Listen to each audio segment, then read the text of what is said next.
안녕하세요. TNT 딥러닝 기초 4주차 발제를 맡게 된 박지은입니다. 먼저 하이퍼 파라미터 튜닝과 배치 정교화에 대해서 알아보도록 하겠습니다. 깊은 네트워크를 학습하는 과정에서 신경 써야 하는 하이퍼 파라미터 튜닝입니다. 하이퍼 파라미터는 종류와 수가 매우 다양하고 변수마다 중요도도 다릅니다. 이런 하이퍼 파라미터들은 러닝 속도를 나타내는 러닝 레이트, 모멘텀을 쓰는 경우에 모멘텀 값, 아니면 아담 최적화 알고리즘의 하이퍼 파라미터나 러닝 레이트 디케이와 미니 배치도 포함되며 층의 개수도 고를 수 있습니다. 대부분의 경우에서 러닝 레이트가 가장 중요한 하이퍼 파라미터라고 합니다. 강의에서는 이외에도 다음으로 모멘텀 값이나 히든 유닛의 개수, 미니 배치 사이즈가 중요하다고 했고, 층의 개수와 러닝 레이트 디케이도 큰 차이를 불러올 수 있다고 합니다. 그렇다면 이제 하이퍼 파라미터 값을 튜닝하기 위해 탐색하기 위한 하이퍼 파라미터 값을 설정하는 방법을 보겠습니다. 두 개의 하이퍼 파라미터가 있는 경우 머신러닝 초기에는 왼쪽처럼 격잡한 형식으로 그리드 샘플링을 많이 진행했습니다. 이렇게 5×5 그리드를 만들면 총 25개의 포인트 지점이 있는데 이 중에 제일 잘 작동하는 파라미터를 고르는 방식입니다. 이러한 방법은 하이퍼 파라미터의 수가 적을 때는 괜찮지만 어떤 하이퍼 파라미터가 제일 중요한지는 알 수 없습니다. 반면에 오른쪽의 랜덤 샘플링은 딥러닝에서 많이 활용되는 방식으로 같은 개수의 포인트를 무작위로 선택하는 방식입니다. 이는 각 파라미터에 대해서 5가지의 경우를 시도할 수 있는 그리드 샘플링과는 달리 각 파라미터에 대해 25가지의 경우의 수를 해볼 수 있으므로 어떤 파라미터가 가장 중요한지 알아낼 수 있고 잘 작동하는 값을 찾을 확률이 늘어납니다. 코스트파이는 하이퍼 파라미터 서칭에서 샘플링에 자주 이용되는 방식으로 전체 샘플의 영역을 나타내는 사각형에서 서칭을 한 뒤 가장 잘 작동했던 더 작은 사각형에서 더 밀도 있게 서칭을 진행하는 방식입니다. 이때 염두에 둘 점은 임의의 샘플링을 진행을 하고 충분한 서칭을 해야 한다는 것입니다. 이렇게 하이퍼 파라미터의 공간을 효율적으로 서칭할 수 있습니다. 그리고 이렇게 서칭을 할 때는 적합한 특정 범위의 유연 값을 설정해서 하이퍼 파라미터를 탐색해야 합니다. 만약 NL이라는 L개의 층에서 히든 유닛의 최적 개수를 찾고자 할 때 50에서 100 사이가 좋은 범위라고 한다면 이 사이에서 어떤 특정 값을 임의로 고르는 것이 특정 하이퍼 파라미터 값을 찾는 합리적인 방법이라고 할 수도 있습니다. 하지만 다른 하이퍼 파라미터들의 경우에는 다를 수도 있다고 합니다. 그 이유를 보겠습니다. 이번에는 러닝 레이트를 나타내는 알파를 찾기 위해 0.0001과 1 사이로 스케일을 특정할 때 임의로 균일화되게 샘플링을 진행하면 대략적으로 샘플 값의 90%가 0.1과 1 사이에 있으므로 효율적이지 않습니다. 그러나 로그 스케일에서 서칭을 하게 되면 0.0001, 0.001, 0.01, 0.1, 1의 범위대로 나뉘어 균일화되게 샘플링하게 됩니다. 왜냐하면 0.0001과 0.001 사이에 집중하고 또 그만큼 0.001과 0.1 사이에도 집중할 수 있기 때문입니다. 임의로 선택된 알파 값은 10의 R승이 되고 양 끝에 0.0001은 10의 A승, 1은 10의 B승이 되므로 이 예제에서 A는 -4, B는 0이 됩니다. 그럼 R을 A와 B 사이에서 임의로 샘플링하면 이 사이에 구하려던 값이 있게 됩니다. 이렇게 로그 스케일로 샘플링을 진행할 수도 있습니다. 다음은 기하급 수정 가중평균값을 구하는 베타 하이퍼 파라미터 샘플링입니다. 만약 베타 값이 0.9에서 0.999 사이라고 하면 0.9를 사용하는 것은 10개의 값에서 평균을 구하는 것과 같고 0.999의 값을 사용하는 것은 1000개의 값에서 평균을 구하는 것과 같다고 합니다. 이때도 앞의 경우와 마찬가지로 리니어 스케일은 어렵기 때문에 1 빼기 베타에서 그 값의 범위를 찾게 됩니다. 그럼 범위는 0.1에서 0.001 사이가 되고 여기서 샘플링을 하게 됩니다. 그럼 0.1은 10의 -1승, 0.001은 10의 -3승이 되고 -1과 -3 사이에서 R을 임의로 균일화되게 샘플링합니다. 그리고 1-베타를 10의 R승으로 하면 베타는 1 빼기 10의 R승이 되고 이것이 임의로 샘플링된 하이퍼 파라미터의 값이 됩니다. 이러한 방법을 통해서 0.9와 0.99 범위를 탐색하는 데 집중하는 정도가 0.99와 0.999 사이에서 집중하는 정도와 비슷해집니다. 추가적으로 선형 스케일링이 좋지 않은 이유는 베타가 1과 근접할 경우 결과값에 대한 민감도가 변하며 알고리즘에 큰 영향을 미치게 되기 때문이라고 합니다. 그러나 이 공식을 활용한다면 베타가 1과 근접할 때 더 샘플링을 밀도 있게 진행하여 가능한 결과값에 대해 더 효율적으로 탐색할 수 있게 됩니다. 이번에는 하이퍼 파라미터를 찾을 때 사람들이 서칭하는 두 가지 방법입니다. 첫 번째는 모델을 베이비시팅하는 것으로 큰 데이터셋이 있고 CPU, GPU 등의 산출 자원이 없어서 한 가지 모델만 학습할 수 있는 경우에 사용됩니다. 이는 모델을 학습하는 과정에서 성능을 계속 지켜보며 러닝 레이트 등의 파라미터를 조절해주는 방식입니다.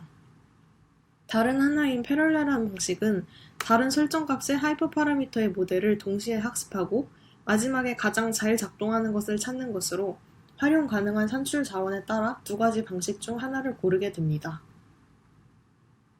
정교화는 딥러닝에서 가장 중요했던 아이디어 중 하나인데 그 중에서 배치 노멀라이제이션은 앞서 다룬 하이퍼 파라미터의 서치 문제를 더 쉽게 만들어주고 신경망을 더 로버스트하게 하고 심층 신경망을 더 쉽고 빠르게 학습할 수 있게 도와줍니다.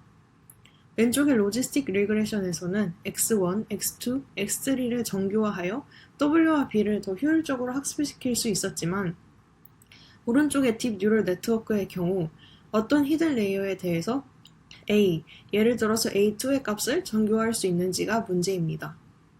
A2는 다음 층의 입력 값이기 때문에 W3, B3의 학습에 영향을 주는데 이를 더 빨리 학습하기 위한 방법에 대한 것이 배치 노멀라이제이션입니다. 참고적으로 이때 액티베이션 펑션 전에 Z2를 정교화를 할지 액티베이션 펑션 적용 후에 A2의 정교화를 할지에 대한 토론이 있었는데 실제로 Z2를 정교화하는 경우가 더 많다고 합니다. 어떤 레이어에서 히든 유닛의 값 Z1, Z2, Z3가 있다고 할 때 평균값을 오른쪽의 식처럼 구할 수 있습니다. 베리언스를 구하고 Z들을 각각 이용해서 정교화합니다. 원래 값에서 평균값을 빼고 표준 편차로 나누어주면 정교화된 값을 구할 수 있는데 이때 수치적으로 안정성을 위해 엡실론을 분모에 더합니다. 이러면 모든 Z는 평균값 역 분산 1의 값을 가지게 되는데 여기서 더 다른 분포도를 위해서는 네 번째 식을 이용합니다. 여기서 감마와 베타는 학습이 가능한 파라미터입니다. 이후 그레디언트 디센트나 아담 등을 활용해서 뉴럴 네트워크의 가중치를 업데이트하는 것처럼 감마와 베타를 업데이트합니다. 결론적으로 감마와 베타는 Z 틸드의 평균값이 원하는 값으로 조정할 수 있도록 해줍니다. 이렇게 배치 놈으로 인풋 레이어뿐만 아니라 히든 레이어에도 정교화 절차를 적용할 수 있습니다. 다만 인풋 레이어와는 다르게 히든 유닛의 평균값을 강제적으로 0과 분산 1이 되지 않게 감마와 베타로 Z의 범위를 조절할 수 있습니다. 이번에는 한 겹의 히든 레이어가 아니라 여러 레이어의 딥 뉴럴 네트워크에서 어떻게 배치 정교화가 이루어지는지 알아보겠습니다. 먼저 첫 번째 레이어에서 인풋으로 X가 들어가면 파라미터인 W1과 B1이 함께 연산이 돼서 Z1을 구할 수 있게 되고 여기서 베타와 감마를 이용해서 배치 노멀라이제이션을 거친 후에 액티베이션 펑션을 하면 A1이 나오게 됩니다. 그리고 두 번째 레이어도 마찬가지로 진행이 됩니다. 배치 정교화는 Z와 A를 계산하는 사이에 발생합니다. 그럼 직관적인 부분은 정교화가 안 된 Z의 값을 사용하는 대신에 정교화 Z 틸드의 값을 사용할 수 있으면 그것은 첫 번째 층이 됩니다. 두 번째 층에서도 마찬가지로 정교화되지 않은 Z2 값을 사용하는 대신에 평균값과 베리언스가 정교화된 Z 틸드 2의 값을 활용할 수 있습니다. 배치 정교화는 보통 트레이닝 셋의 미니 배치와 같이 적용됩니다. 그러면 배치 정교화를 적용하는 방식은 첫 번째 미니 배치를 가지고 Z1을 계산합니다. 배치 정교화를 하게 되면 미니 배치를 보고 나서 ZL의 평균값 0과 베리언스로 정교화를 하고 베타와 감마로 리스케일링 하게 됩니다. 이때 ZL의 평균값을 구한 뒤에 평균값을 빼는 과정이 포함돼서 BL은 빠집니다. 그러므로 배치 정교화를 쓰는 경우 이 파라미터를 제거할 수 있게 되고 대신해서 시프트나 바이아스 항들에 영향을 주는 베타 L로 대체됩니다. 그럼 이제 모든 것을 취합하여 배치 정교화를 이용해서 그레디언트 디센트를 수행하는 알고리즘을 보겠습니다. 먼저 t는 1부터 미니 배치 개수까지 해서 미니 배치들이 되고 각각의 미니 배치에 대해서 순전파를 시행합니다. 그리고 각각의 히든 레이어에 대해서 ZL을 Z tildeL로 교체를 하는 배치 노멀라이제이션이 진행이 되고 그 뒤에는 파라미터인 DWL, DBL, D베타L과 D감마L을 산출하기 위한 역전파가 진행이 됩니다. 그리고 이런 식으로 파라미터들이 학습이 됩니다. 앞서 설명드렸듯 배치 정교화를 통해 입력 특성 x가 비슷한 범위의 값을 주면 이로 인해 학습의 속도가 증가합니다.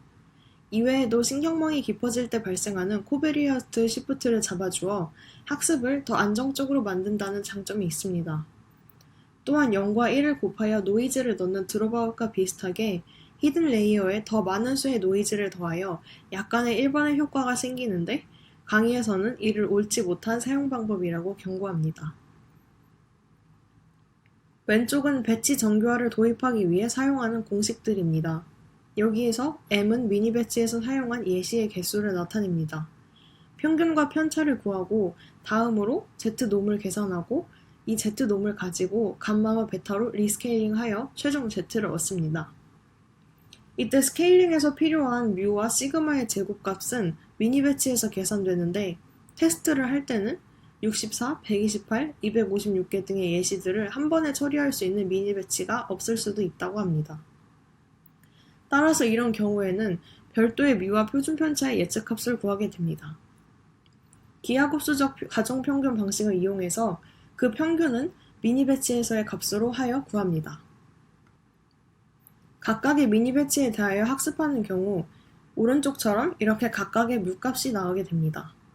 이렇게 하여 이 민 벡터의 가장 최근 평균값을 계속 트래킹할 수 있게 됩니다. 그럼 이들의 평균은 히든 레이어에 대한 z들의 평균값의 추정치가 되고 각각의 층에 대하여 이렇게 뮤와 시그마 제곱값의 평균을 돌리며 미니 배치마다 학습을 진행합니다. 그리고 최종적으로 어떤 z값이든 이 공식을 이용하고 스케일링하여 최종적으로 z 토탈 값을 구합니다. 실제로 러닝 에버레이지라고도 불리는데 보통 기하급수적 가정평균법을 도입하여 뮤와 시그마 제곱값을 트래킹하는 경우가 많다고 합니다. 다음은 소프트맥스입니다. 이진 분류처럼 레이블이 두 가지인 경우에서 더 나아가 클래스가 여러 가지인 경우 로지스틱 리그레션의 일반화된 버전인 소프트맥스 리그레션을 사용할 수 있습니다.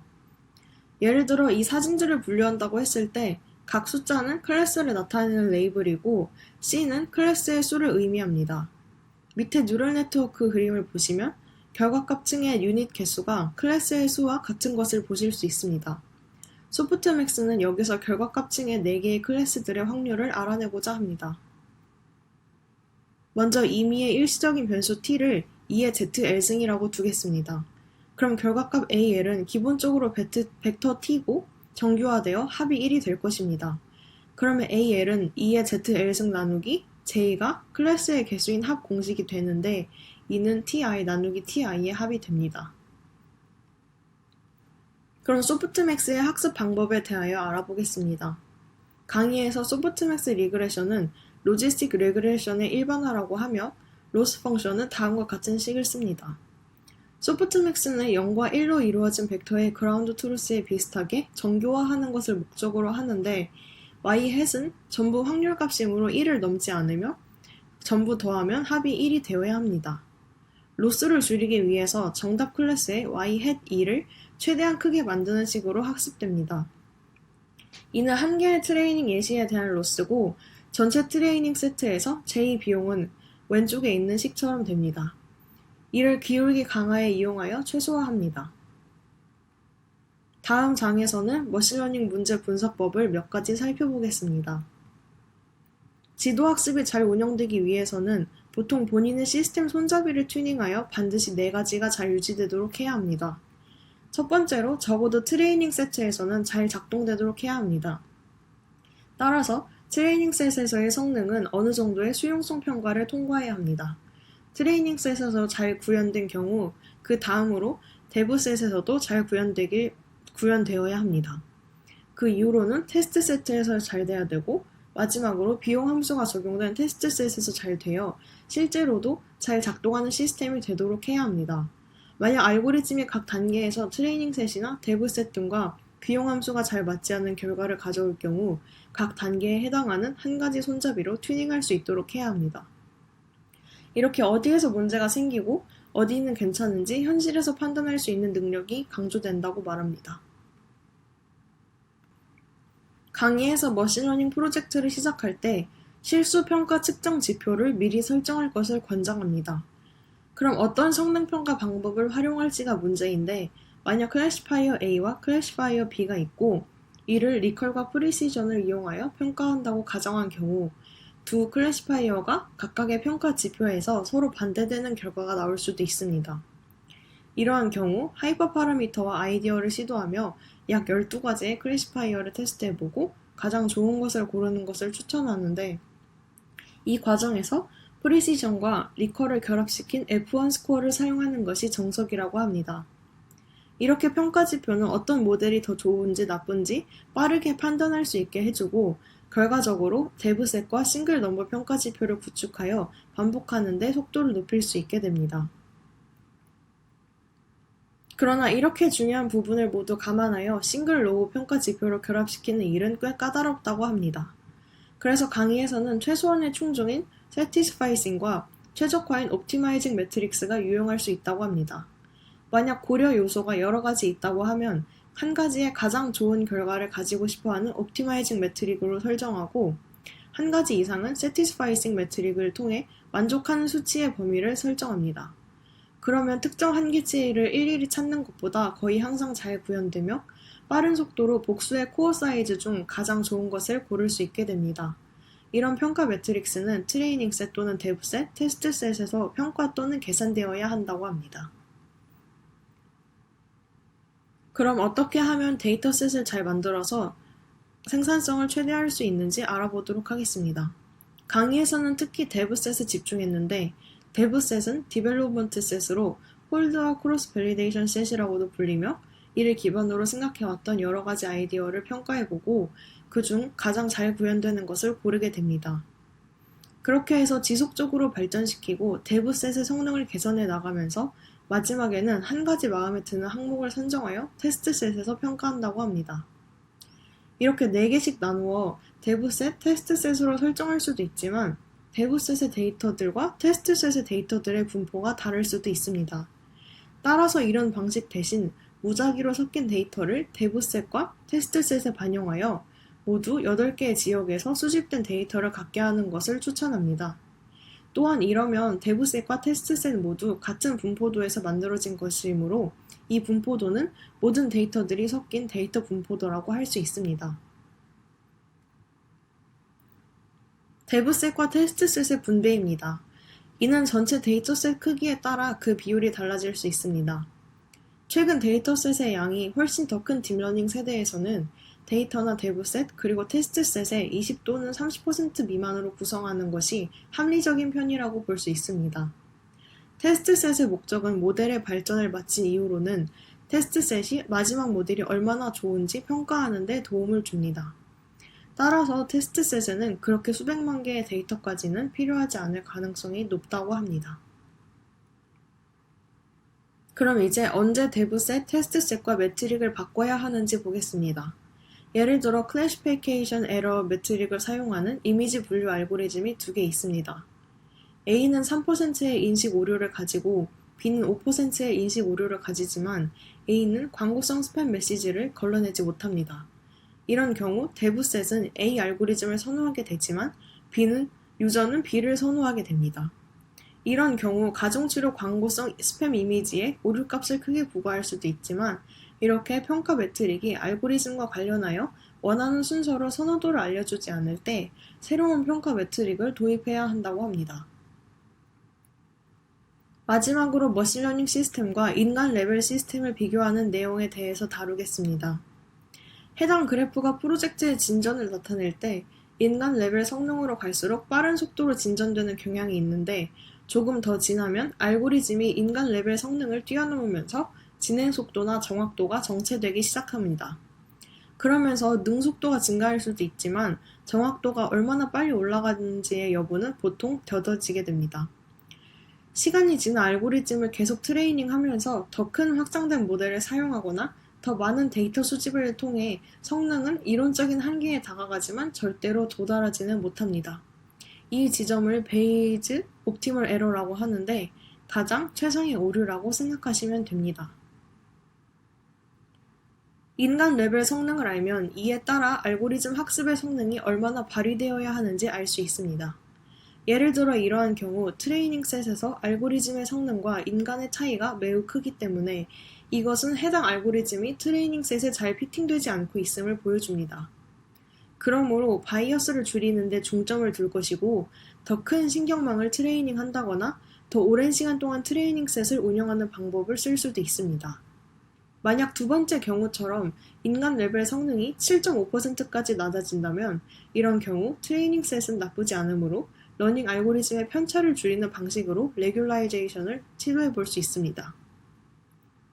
인간 레벨 오류를 베이즈 에러로 사용하게 되면 여기에서 베이즈 에러 또는 베이즈 에러의 근사치와 트레이닝 오류의 차이가 어보이더블 바이어스입니다. 트레이닝 성능을 베이즈 에러 값으로 내려갈 때까지 계속 개선시킬 수 있습니다. 이때 어떤 목적으로 인간 레벨 오류를 정의할 것인지 정확히 설정하는 것이 중요합니다. 그리고 인간이 이미 잘 수행한 업무에 대하여 바이어스와 편차를 이해하기 위해서는 인간 레벨 오류의 프록시 또는 베이즈 에러의 추정값을 사용할 수 있습니다. 이러한 베이즈 에러의 추정값 차이를 통해 얼만큼 어보이더블 바이어스가 문제가 되는지 알 수 있고 트레이닝 에러와 대부 에러의 차이를 통해 편차의 문제를 파악할 수 있습니다. 정리하자면 인간 레벨 성능의 추정치를 알면 베이즈 에러의 예상값을 알 수 있고 그 이후 여러분의 알고리즘에서 바이어스의 값을 줄일지 편차 값을 줄일지 결정을 내릴 수 있습니다. 그러나 만약 인간 레벨 성능을 능가하는 트레이닝에서는 어떻게 성능을 향상시켜야 할지 애매해집니다. 온라인 광고, 제품 추천, 이동시간 예측, 대출금을 갚을 확률 예측 등 이렇게 4가지는 강의에서 머신러닝 분야에서 인간의 능력을 뛰어넘을 수 있는 부분이라고 언급됩니다. 이 4가지 예들은 실제로 구조화된 데이터로부터 학습이 됩니다. 컴퓨터는 이러한 데이터들을 자연적으로 인식하지는 못하지만 인간보다 더 많은 데이터를 조회할 수 있기 때문에 인간 레벨을 따라잡을 수 있었을 거라고 합니다. 따라서 충분한 데이터량이 확보된다면 특정 업무 처리 분야에서 딥러닝 시스템에서 인간 레벨 성능을 뛰어넘을 수 있을 것이라고 기대합니다. 러닝 알고리즘이 효과가 있기 위해선 근본적으로 2가지의 전제 조건이 있는데 첫 번째로는 트레이닝 셋을 잘 대입할 수 있다는 것이고 이것은 대략적으로 말해서 낮은 어보이더블 바이어스를 획득할 수 있다는 것입니다. 두 번째로는 트레이닝 셋에서 잘하는 것은 보통 데브 셋이나 테스트 셋으로 잘 이어서 잘 되는 경우가 많은데 편차가 나쁘지 않다는 뜻이기도 합니다. 결과적으로 모델의 성능을 향상시키고 싶으면 트레이닝 셋에서 얼마나 더 잘해야 할지 보고 대부 에러와 트레이닝 에러의 차이를 이해하면 된다고 합니다. 어보이더블 바이어스를 줄이기 위해서는 더 큰 모델을 트레이닝시켜 트레이닝 셋에서 더 잘하거나 트레이닝 시간을 늘릴 수도 있고 모멘텀을 추가하거나 아담 등의 더 향상된 최적화 알고리즘을 사용할 수도 있습니다. 이 밖에도 더 좋은 파라미터나 활성함수를 사용하거나 층과 유닛의 개수를 바꾸는 등 더 나은 구조를 찾는 방법도 있습니다. 편차가 문제일 때는 더 많은 데이터를 수집하거나 드롭아웃이나 데이터 어그멘테이션 등 레귤라이제이션을 시행해도 되고 마찬가지로 다른 신경망 구조에 대해서 찾아봐도 된다고 합니다. 그럼 이것으로 저의 발제를 마치도록 하겠습니다. 들어주셔서 감사합니다.